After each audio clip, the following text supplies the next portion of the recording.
स्वागत है आपका रेलवे ज्ञान गृह के यूट्यूब चैनल पर। आज हम आपको पढ़ाएंगे महत्वपूर्ण युद्ध। यहाँ से हर एग्जाम में कोई न कोई 1 से 2 क्वेश्चन बनता ज़रूर है। हमने पिछली बार आपको हम नदियों के बारे में पढ़ा चुके हैं, जो भारत की हिमालय से निकलने वाली नदियों के बारे में पूरी तरीके से चर्चा कर चुके हैं। अब प्रायद्वीपीय नदियाँ बची हुई हैं, जिनका वीडियो बहुत जल्द आने वाला है। इस वीडियो को अंत तक देखिए ताकि तराइन का युद्ध और गुलाम वंश जितने भी युद्ध हैं, इन युद्धों के बारे में अच्छे से विस्तार से बताया गया है, जो आपको पूरा वीडियो देखने पर समझ में आ जाएगा। वीडियो अगर अच्छा लगे तो लाइक करना, शेयर करना और सब्सक्राइब करना। चलिए शुरू करते हैं। पहला है तराइन का प्रथम युद्ध। तराइन का प्रथम युद्ध 1191 में किन किन के मध्य लड़ा गया? तराइन का प्रथम युद्ध मोहम्मद गौरी, जिसे गौरी पढ़ते, मोहम्मद गौरी और पृथ्वीराज चौहान के मध्य लड़ा गया, जिसमें से मोहम्मद गौरी हार गया, पृथ्वीराज चौहान ने हरा दिया। तत्काल मोहम्मद गौरी के हार जाने के बाद मोहम्मद गौरी अगले वर्ष आया, यानी 1192 में आया और तराइन का द्वितीय युद्ध, उसे तराइन का द्वितीय युद्ध कहते हैं। यानी तराइन का द्वितीय युद्ध 1192 में हुआ था।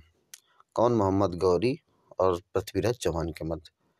पृथ्वीराज चौहान मोहम्मद गौरी से हार गया, यानी 1191 में पृथ्वीराज चौहान जीते और 1192 में मोहम्मद गौरी जीता।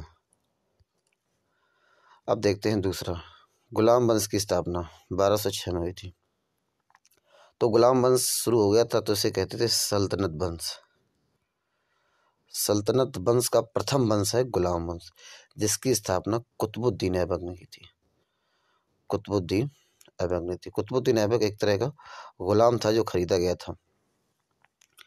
अब हम बात करेंगे बस क्वेश्चन नंबर तीसरा, वास्को डी गामा का भारत आगमन 1498 में, यानी 1498 में आया था। सर्वप्रथम वास्को डी गामा भारत आया था पानी के रास्ते से। तो वास्को डी गामा ने भारत में पानी का रास्ता खोजा था, ना कि भारत को।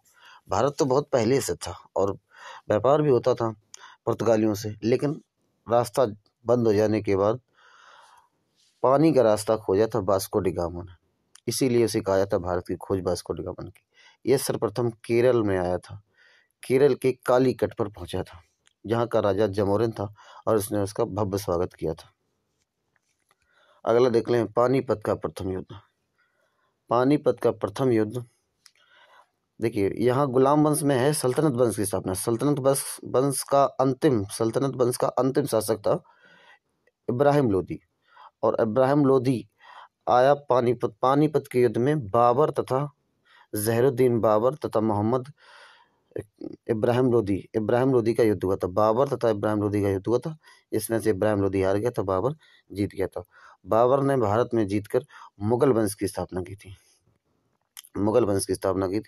1526 में, और 1530 तक रहा था और बाद में निपट गया था। तो भारत में मुगल वंश की स्थापना बाबर ने की थी, और गुलाम वंश से है सल्तनत वंश, और पानीपत के प्रथम युद्ध से बनता है मुगल वंश। तो गुलाम वंश की स्थापना वास्तविक तो इल्तुतमिश को माना जाता है, लेकिन गुलाम वंश की स्थापना कुतुबुद्दीन ऐबक ने थी, और पानीपत का प्रथम युद्ध के बाद भारत में स्थापना होती है मुगल वंश की, जिसका प्रथम राजा जहरुद्दीन बाबर था। उसका पूरा नाम पूछा जाता, जहरुद्दीन मोहम्मद बाबर था। नेक्स्ट, पानीपत का द्वितीय युद्ध। मुगल वंश का सबसे शक्तिशाली राजा और अधिक समय तक शासन करने वाला और सबसे अच्छा राजा, वो पानीपत का द्वितीय युद्ध हुआ उसके साथ। उसका नाम था अकबर। ये मुगल वंश का सबसे अच्छा राजा माना जाता है। तो अकबर और हेमू के मध्य हुआ था 1556 में पानीपत का द्वितीय युद्ध। हेमू मतलब ये हेमचंद्र विक्रमादित्य हैं। हेमू का फुल मतलब है हेमचंद्र विक्रमादित्य हैं। अकबर की तरफ से बैरम खां इस युद्ध में भाग लिया था। कह सकते हैं बैरम खां और हेमू के मध्य युद्ध हुआ था, जिसमें से अंतिम क्षणों में हेमू हार गया था और बैरम खां की जीत हुई थी। अब पानीपत का तृतीय युद्ध। 1761 हुआ था। मुगलों की तरफ से थे मराठा लड़े थे, सदाशिव भाऊ लड़े थे, और उधर अहमद शाह अब्दाली था, अफगान का शासक अहमद शाह अब्दाली, और मुगलों की तरफ से मराठा लड़े थे। अब हल्दी घाटी युद्ध के बारे में बात कर लें। हल्दी घाटी का युद्ध 1576 में हुआ था। अब हल्दी घाटी का युद्ध अकबर और अकबर की तरफ से थे राजा मान सिंह। अकबर की तरफ से थे राजा मान सिंह। यानी हल्दी घाटी के युद्ध में अकबर और महाराणा प्रताप के मध्य युद्ध हुआ था, और जिसमें से अकबर की तरफ से महाराजा मान सिंह ने भाग लिया था और महाराणा प्रताप हार गए थे 1576 में। प्लासी का युद्ध 1757 हुआ था। अब प्लासी का युद्ध 1757 हुआ था, तो इस प्लासी के युद्ध में ईस्ट इंडिया कंपनी के सिर्फ था रॉबर्ट क्लाइव था।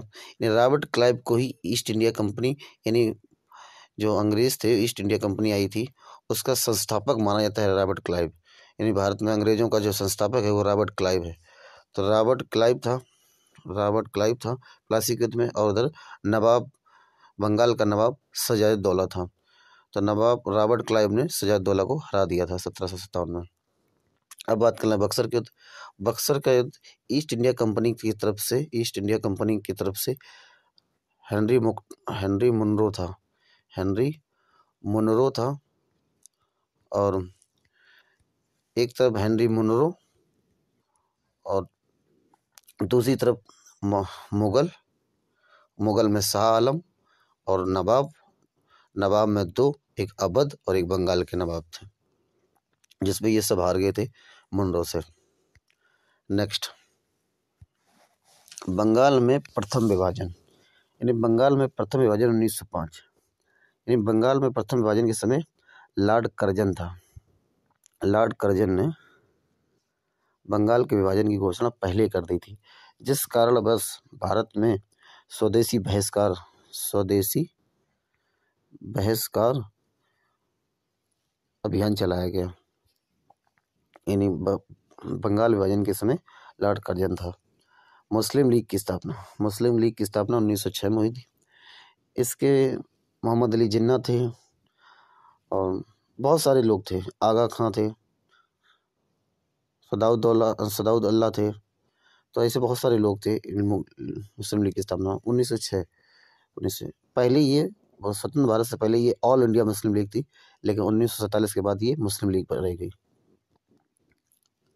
प्रथम विश्व युद्ध 1914 से 1918। द्वितीय विश्व युद्ध 1939 से 1945।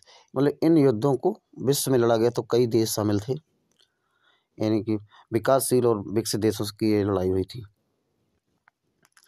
असहयोग आंदोलन महात्मा गांधी ने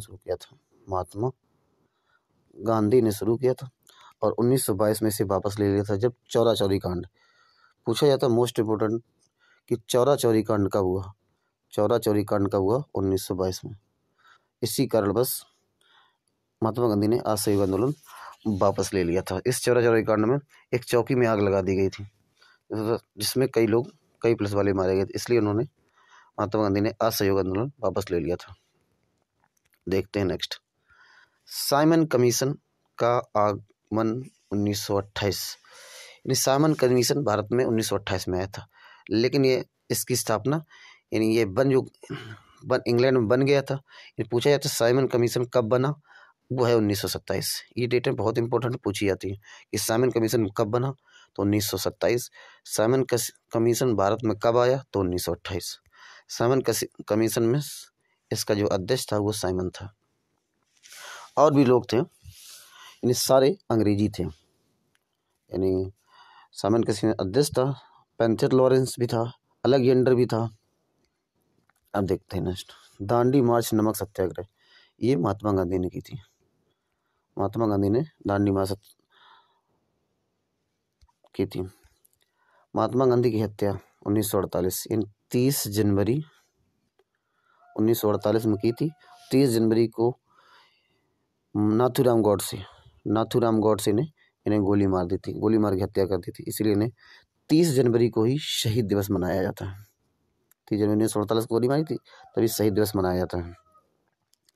चीन का भारत पर आक्रमण 1962, भारत और चीन का युद्ध 1962 में हुआ था।